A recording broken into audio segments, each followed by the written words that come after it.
Hi guys, it's me Ubaid. और आज हम टास्क 7 और टास्क 8 के बारे में बात करेंगे, जो कि डीप लर्निंग की इंटर्नशिप के हवाले से है। तो इसकी हम स्टेटमेंट को जो है सबसे पहले देख लेते हैं।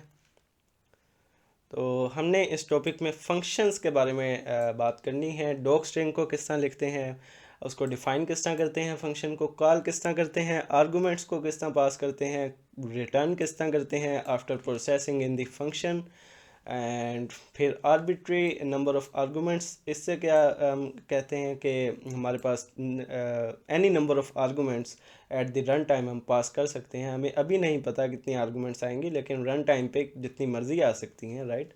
सो उसको किस तरह डील करते हैं। और फिर ड्राई कोडिंग क्या होती है, डोंट रिपीट योर सेल्फ, ये भी कोडिंग का एक मेन कॉन्सेप्ट है। तो इसको हमने इस टास्क में देखना था। और मैंने इसको किस तरह टैकल किया कि एक नोटबुक बना ली टास्क 7 के नाम से, IPYNB। This is Python notebook, Jupyter notebook, right. और इसको अगर मैं आपको दिखाऊं तो ये स्टार्ट हो रही है VS कोड में। और ये सब कोड आपको यहाँ इस deep learning byte wise fellow Ubaid Ahmed GitHub repo पे सब कुछ मिल जाएगा। यहाँ से आके आप देख सकते हैं, राइट। और जो रिसोर्स हमारे साथ शेयर किया गया था वो भी यहाँ पर मैंने अपलोड कर दिया है, तो वो भी आप देख सकते हैं, ठीक है। Okay, it's taking time.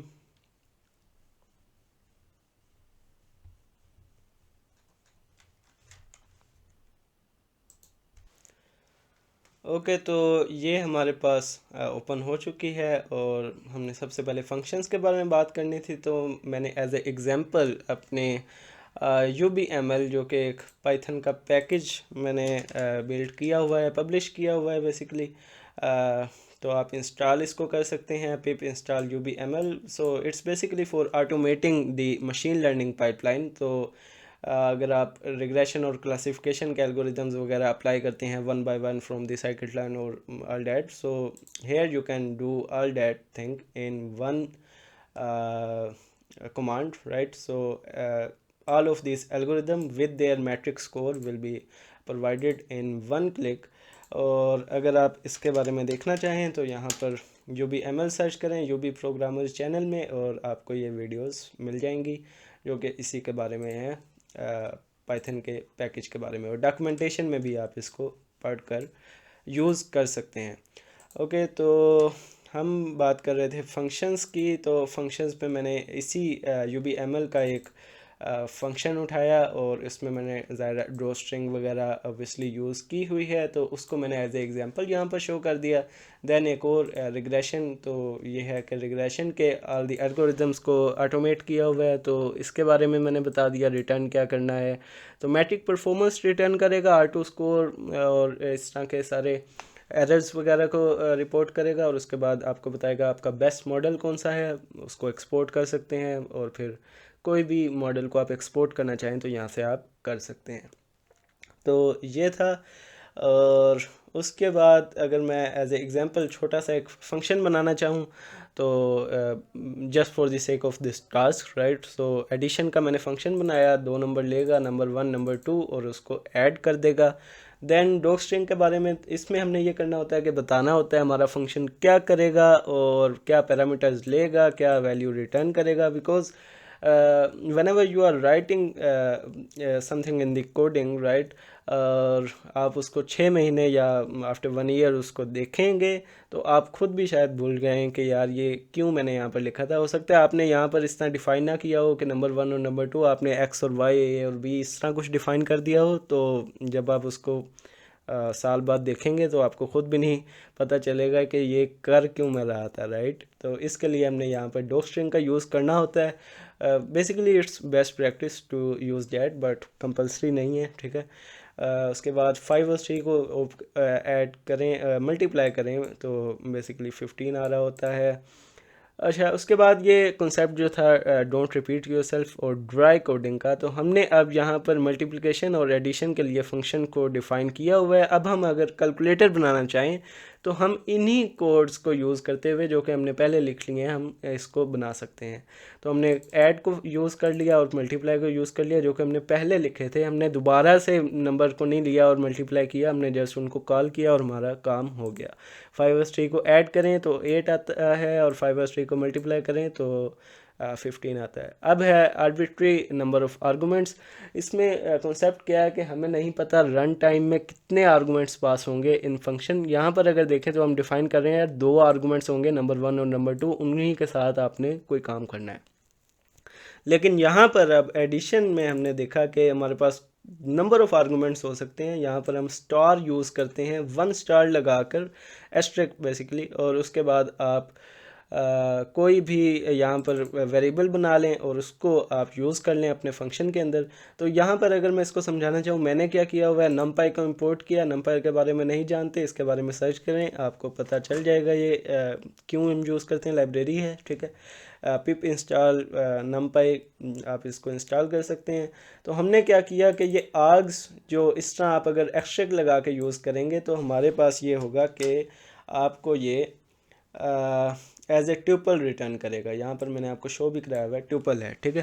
तो इसको हमने क्या किया कि एक लिस्ट में टाइप कास्ट किया, देन एक नमपाई एरे में टाइप कास्ट किया और उस पर हमने एक मेथड लगा दिया सम का। तो हमें जितने भी आप आर्गूमेंट इसको पास करेंगे हमें उसका सम मिल जाएगा। तो इस तरह हमने आर्बिट्री नंबर ऑफ़ आर्गूमेंट्स को डील कर लिया, ठीक है। तो टास्क 7 जो है हमने अपलोड कर दिया बाइट वाइज पे। टास्क 8 की बात कर लेते हैं। टास्क 8 की स्टेटमेंट देखें तो छोटी सी स्टेटमेंट है, क्लासेस के बारे में पढ़ना है और इनहेरिटेंस के कंसेप्ट को देखना है। तो इसको हम देख लेते हैं। तो टास्क 8 को मैं ओपन करूँगा इन दी VS कोड।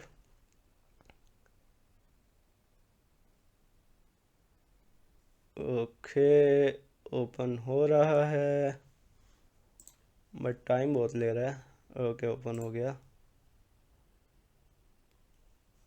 या।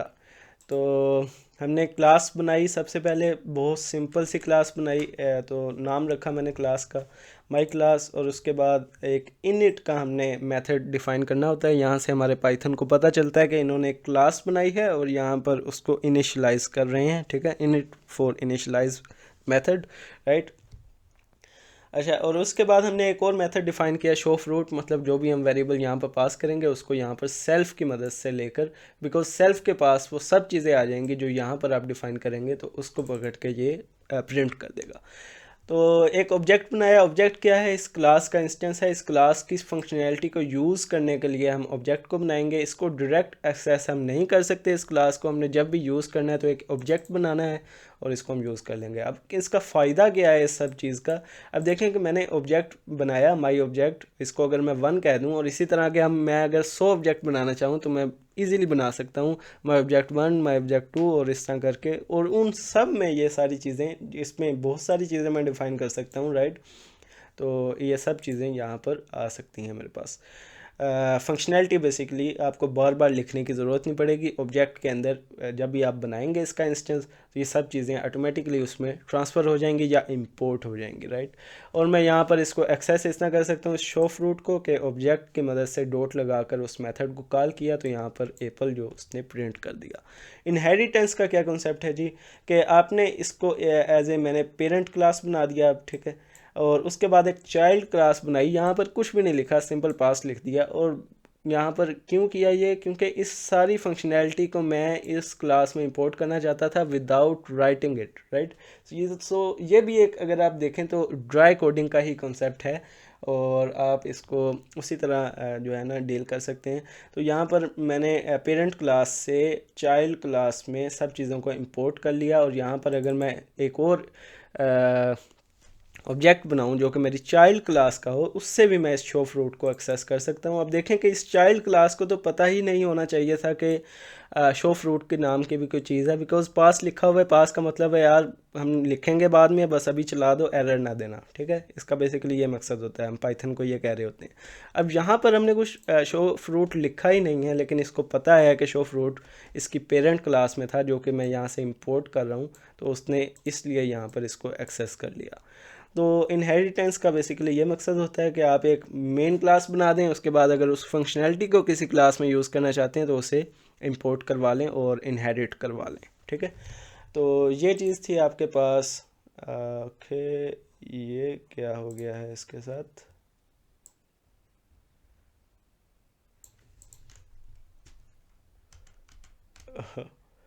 ओके, इसको मैं बाद में देखता हूँ, ये कोई स्पेस आई थिंक हमारे से प्रेस हो गई।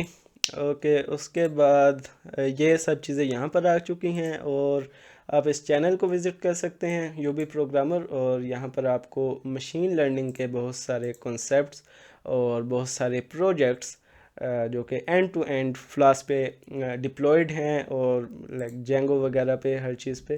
तो आपने ये सब चीज़ें यहाँ से देख सकते हैं, और कोई चीज़ डिस्कस करनी हो मुझे व्हाट्सएप कर सकते हैं या मेल कर सकते हैं। थैंक्स फॉर वाचिंग, और मैं इसी तरह आपके अगले टास्क के हवाले से वीडियोस बनाता रहूँगा। Thanks for watching. अल्लाह हाफिज़।